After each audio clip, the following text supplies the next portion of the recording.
panda. Kaya nakaluto na ako. Maaga ako nagluto ngayon kasi bukas daw maaga nga alis si amo kong babae. Kaya maaga akong nagluto. Anong oras na? Maaga pa yung alas 10. Ma'am, kain na ma'am. Ganyan lang. Ang gusto nila sa isda is prito. Yan. Pero masarap sana to kung may steam ko. Tapos lagyan ko ng spring onion. Ganyan. Sana. Kaso lang ayaw ng ako. Ganyan lang ang gusto nila na luto sa isda. Sana ba yung mga amo ko hindi pa lumalabas? Alas 10 na kaya.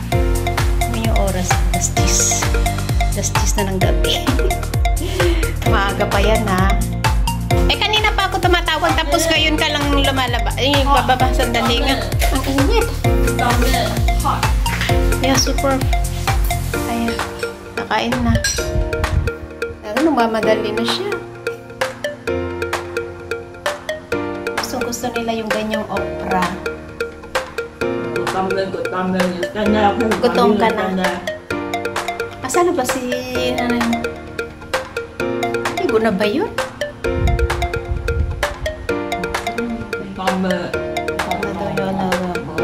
Alaga ko parang ano yung pata niya. Alam niyo pag tinanggal niya yung salamin niyan, iba yung itsura niya be. Ito yung sabaw, tapos ayun yung white fungus.